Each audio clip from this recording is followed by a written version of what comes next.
It is December 15th, 2025.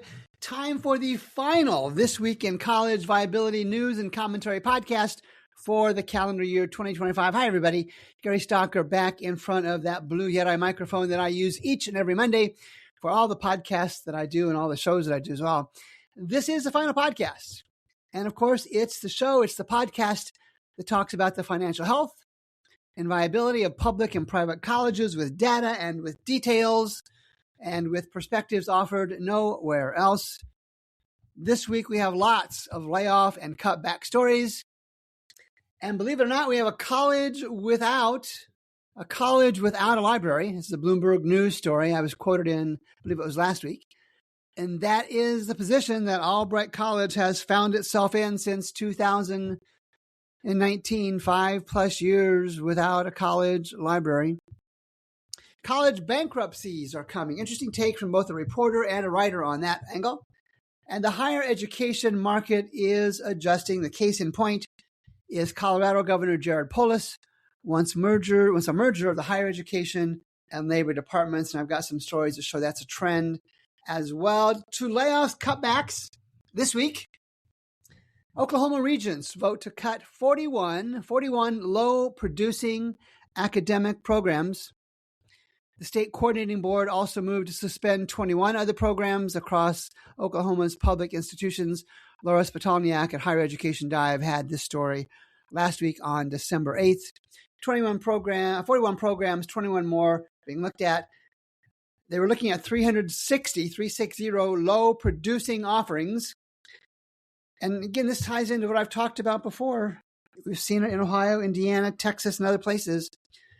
Public agencies, public governments, public organizations are taking a look at low enrollment majors, and they are mandating that numbers somewhere in the vicinity of 5 per year. It varies per state a little bit, and the time frame varies per state as well. But what's happening is that colleges, as I've shared before, if a major doesn't have volume, doesn't have students interested, they're mandating that public colleges, cut those programs. And in the state of Oklahoma, they continue to look at those. And as Jeff Salingo said earlier this year, he predicted that 2025 would be the year that colleges will start realizing they can't be everything to everybody. Enrollment declining at Western Illinois University. That's in Macomb, Illinois, the western part of Illinois. Chandler Brindley had this story at KWQC Channel 6 on December 11th. There are currently 5,300 plus students at Western Illinois, which is almost 1,000 students less than the 6,300 and change the university had just last fall. That's according to University Statistics, Western Illinois Statistics. The story notes federal projections. All right, this is from the only agency out there. This reporter pulled the only source with a vested interest that projects increasing enrollment, trying to show that there is some light at the end of the higher education tunnel for Western Illinois and other public and private colleges in trouble. And this entity, this is the National Center for Education Statistics, they say between fall 2021 and fall 2031, college enrollment is going to increase 9%, up to 16.8 million students. Write this down. Not going to happen. The folks at Western Illinois, I don't have a source on this. The folks at Western Illinois say we expect this spring just a slight decrease, again, from our international numbers. But then as we look forward toward the fall of 2026, we're hopeful to have some great things to share, particularly when it looks like our incoming freshman class is looking early on. That's pretty poorly worded. But anyway, banking on hope, nice strategy. And Western Illinois is a frequent flyer.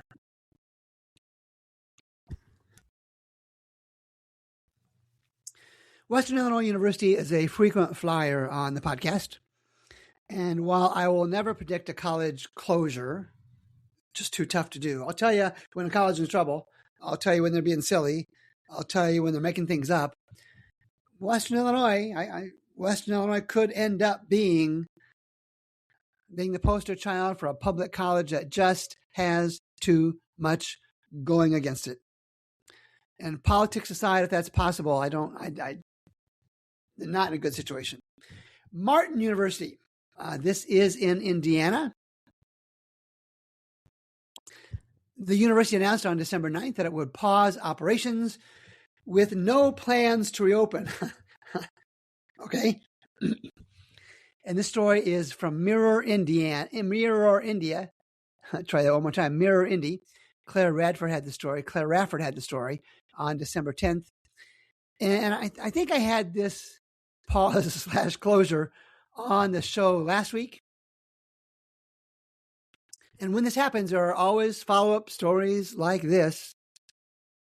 Yet this college's leadership team almost certainly knew the end was coming many, many, many, many months ago.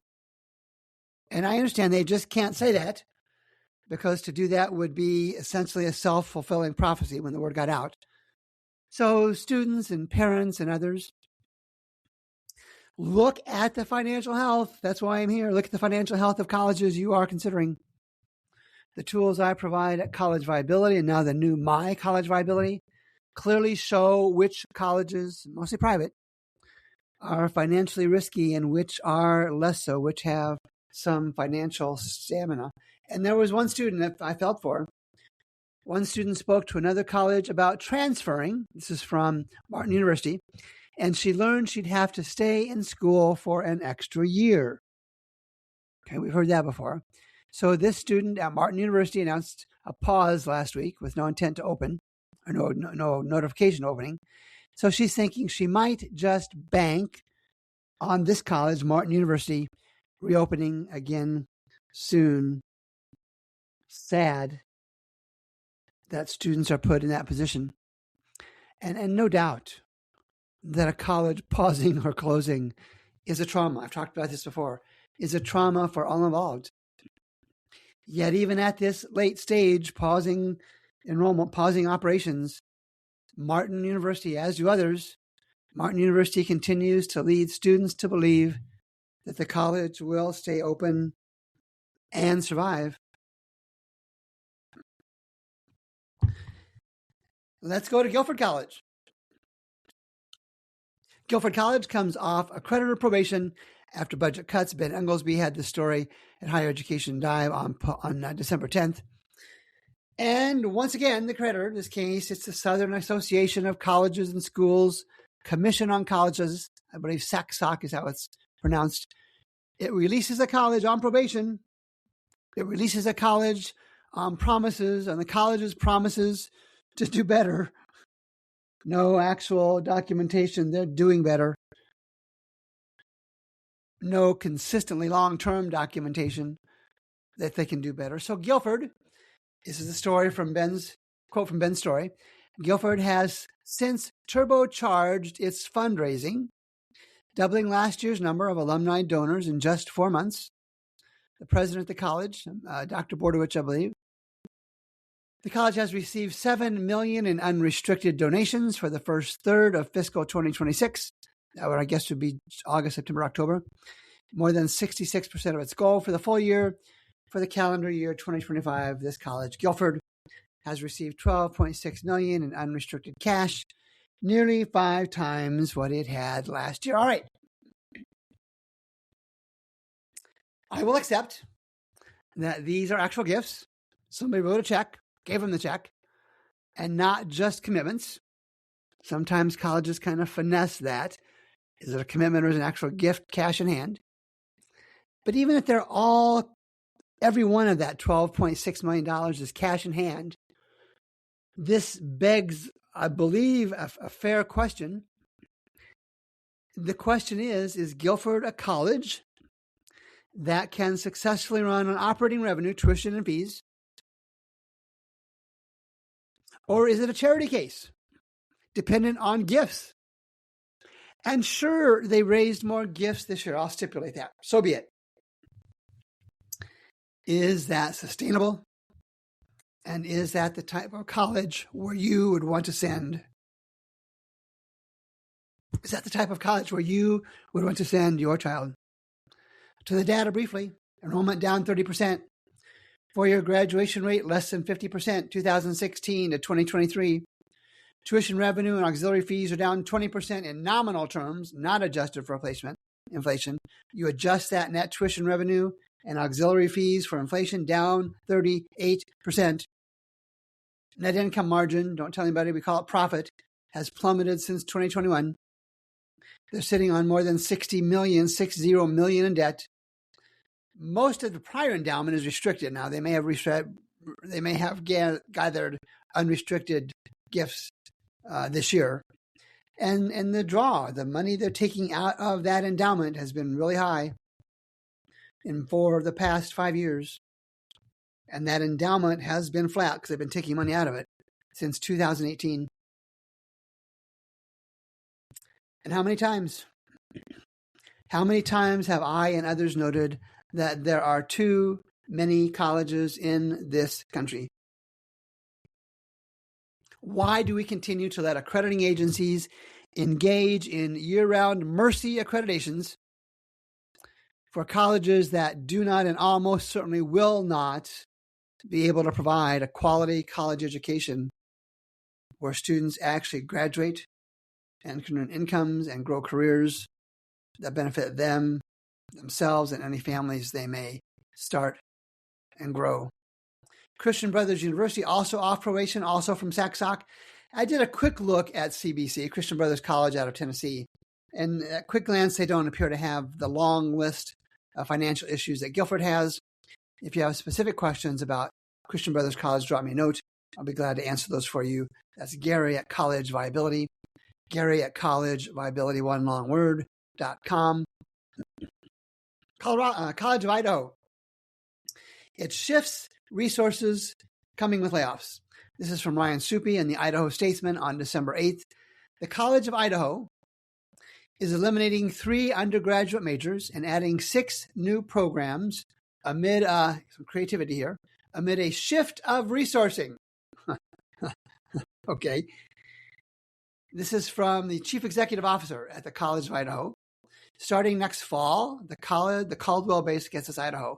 This liberal arts college will no longer offer theater, communication arts, and philosophy as majors.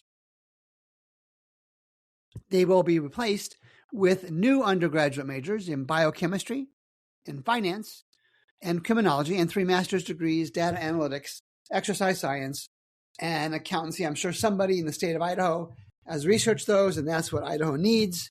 Great. Here's my question. Here's my comment. I really hope that the high schools in Idaho can prepare enough students, academically prepare enough students for these more challenging majors in finance and biochemistry, criminology, analytics, exercise science, and accounting. Page 2, that was a long, long section on layoffs and cutbacks. Why a college fighting for survival is slashing economics and physics majors. That was the lead. This is from Megan Greenwell at Bloomberg on December 9th. And the subheading reads that Albright in Pennsylvania, the new president is cutting programs and selling art and real estate and vowing not to hire anyone with tenure. Ms. Greenwell asks, is this the way forward for liberal arts colleges? So this is the college I talked about in the intro as a start. It's without a library. They have been trying to not rebuild, but remodel the current library, and there's a long story, and Ms. Greenwell does a good job describing that. It's been without a library, as I understand it, since 2019, although the end is near for the college to have a library, a remodeled library, I believe sometime in early 2026. And the president of Albright, Deborah Townsley, has a history of going into other colleges and cutting faculty and staff and programs. Cutting faculty and staff and programs. All right, anybody can do that. Not always fun, not always met with a positive reception. And then she proceeds, what we've seen others do, and I've talked about this. Folks like Deborah Townsley then proceed to do what other college presidents do, they sell futures. They don't sell what the college doesn't have or can't have. They try and sell futures, and they're adding sports. I'll talk about that here in a second. And so here's some content and context from Megan Greenwell's story. A dozen professors at Albright College, Pennsylvania, that Ms. Townsley's administration chose to meet with Bloomberg Businessweek, agreed that Albright was at risk of collapse before she came in, and said that while the period of contraction has been challenging, they're confident in her leadership and her path forward. Okay, hand-selected, hand-picked. I would hope they would say that.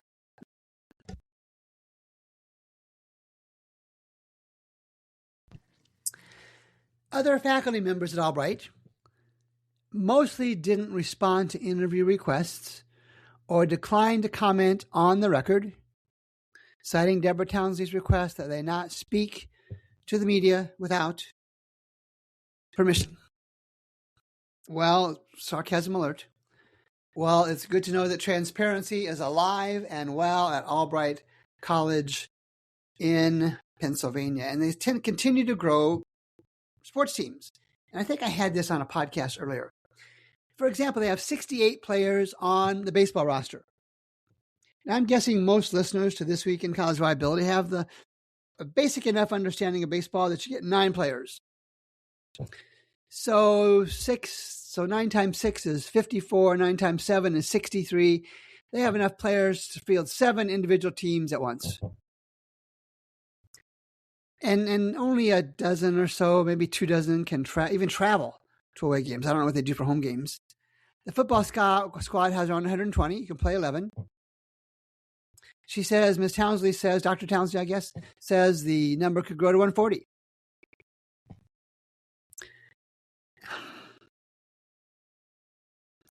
This is nothing more than bait and switch. Colleges like Albright College in Pennsylvania, they say, hey, come here and play. We're not talking 100% scholarships here. These student hope to be athletes, have to pay tuition in some form or fashion, some discounted, I'm sure. They have to pay fees, tuition and fees. So it's really a pay-to-play scheme. And the book Bankruptcies talks about that in great detail. I've talked about that before as well. It's a pay-to-play scheme. And then only a small percentage of these students who go to Albright to play sports actually get to play. But they take on the same college expenses and probably debt as those that do get a chance to play. And I don't doubt for a second that those that play are better athletes.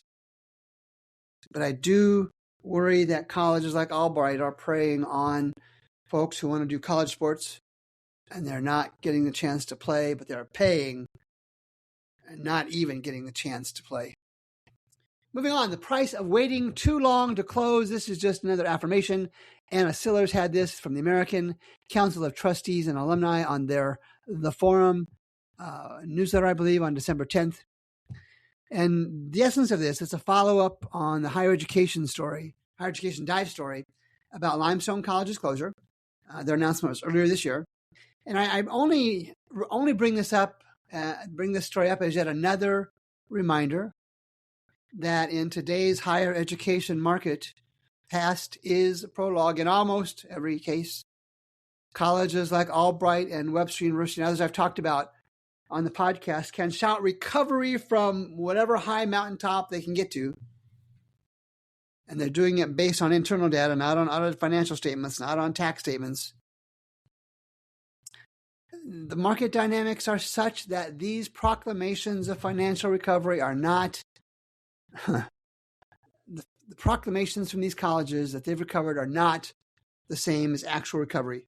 Although in too many cases, reporters buy that and report accordingly that big news, this college has recovered. And I'm only a very small part of the growing chorus of higher education voices encouraging colleges in financial distress to act today, not tomorrow. Cutbacks cut expenses, look at mergers. And if you need to be upfront, if you need to close, don't wait too long for lots of reasons that I've talked about before.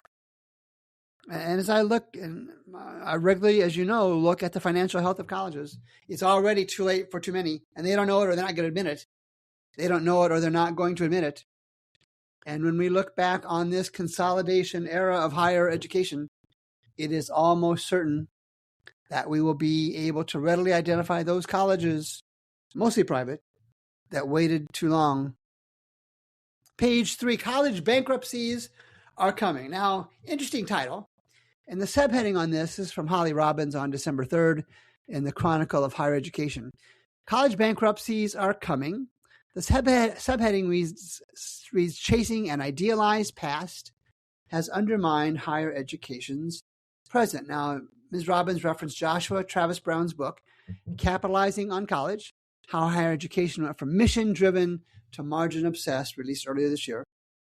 And she writes, we have a cultural investment in the verdant real estate. Verdant means green for those that didn't pay attention in college.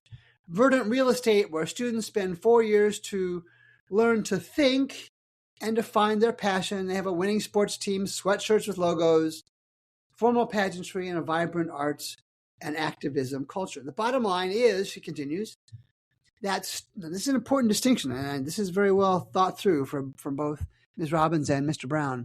The bottom line is that student loans were paying for the expansion of colleges and upkeep of those colleges long after the business model made sense. When one takes a hard look at what student loan borrowing has wrought, the Trump administration's turning off the spigot, or at least dramatically slowing the flow of money by capping Paramount Plus and phasing out income-driven repayments makes a certain sense. As one administrator confessed to Joshua Brown, I guess to use an ugly phrase, it's kind of like the bait and switch. I already mentioned that once in the podcast. You come to our school, we give you a good financial aid package up front for year one. And students, they aren't necessarily going to be successful students, but they can borrow. Two different things. You can borrow money and still be an unsuccessful student. And the prime enabler of all of it has been the federal government. As one senior leader told Mr. Brown, we could not function if it was not for the feds. If we did not have Pell Grants and guaranteed student loans, half our kids couldn't come to school. He goes on to say, Ms. Robbins goes on to write, every student is a pipeline to federal money. Enrolling more students gets the institution more money. How many times have I talked about that? And it has worked for many years. Maybe the system needs to be one where they pay after the student graduates. Not going to happen, but a thought. And colleges typically rely on similar financial logic, the bigger ones do, a massive, low-cost online, they use the term periphery, to fund the appearance of prestige, because online courses have lower cost base and can scale much more effectively than face-to-face. So they go on to write, both Ms. Robbins and Mr. Brown, student loans for online tuition, build the beautiful library, build the state-of-the-art stadium, and the luxury dorm that these online students, will never see. I've been in enough closed-door meetings with administrators, Mr. Brown says, who see students as dollar signs. He makes the case that $1 billion, it's a big number, $1 billion institutional endowment built with student tuition, $1 billion institutional endowment built with student tuition is a sophisticated mechanism for laundering public money through private debt. Students are conduits for federal dollars, taxpayer money that flows directly to the university. He calls it a shell game.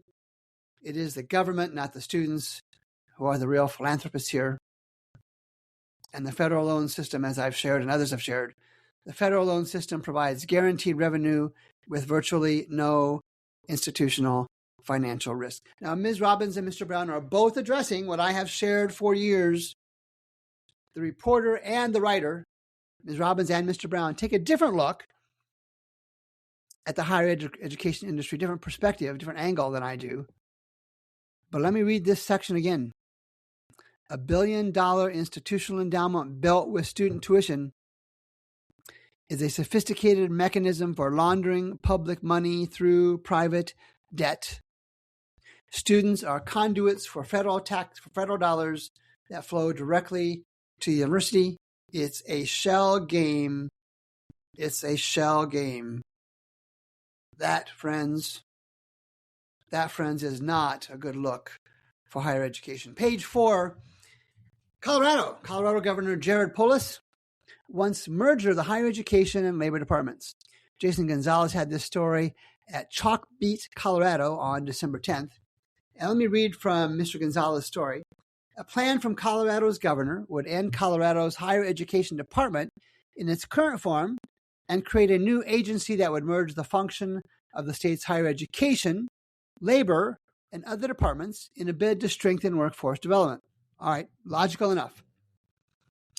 And other states have been doing this. South Carolina, Virginia, and Missouri are ones that are referenced in this story. And again, like always, I will have the links to these story in the show notes. And this is another example, a good example, positive example of the higher education industry adapting and adjusting to the market. Keep in mind, like I said earlier in the podcast, there are at least a handful of states also setting majors completion number minimums. Folks, the market is adjusting. We may look back on 2025 and realize that was the year, as Jeff Slingo said, that colleges started to recognize they can't offer 150 majors for 500 students. And let's do an end-of-year wrap, brief end-of-year wrap. And regular listeners know that I am the guy who pokes the higher education bear. I do that as part of my mission to increase transparency and communication in this complex industry. But I want to end this podcast here with something I've shared regularly, and that's the College Viability Manifesto.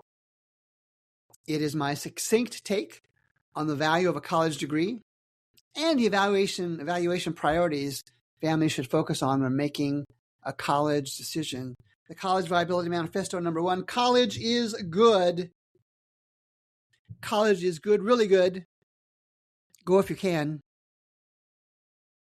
Number 2, graduation is better than just going. Number 3, some colleges will not survive. Many, many, many will. Number 4, only consider colleges in comparatively good financial health. That's my business. That's the College Viability app. That's the tool I use from Matt Hendricks in the College Financial Compass. Number 5, your FAFSA tells colleges about your finances. The College Viability apps and a variety of reports that I have shows students and families about the finances of colleges. It's only fair that if they know about your finances, you know about theirs. Number 6, enrollment trends matter. Graduation rates matter even more. Number 7, popularity indicators are important. We call that admissions yield in higher education. Number 8, closing colleges will cost you a lot of money for lots of different ways. And number 9, and finally, support higher education in the United States. It does make a difference in lives, and I have shared my story with listeners before. As always, I am grateful for each and every one of you that make time to listen and share the podcast with others. This is an industry in trouble. This is an industry where the market is adjusting, and 2026 and beyond will continue to bring trauma and challenge for this industry. And I will be here every Monday with more details, more news and commentary on higher education. Gary Stalker for College Viability. Thanks as always for listening.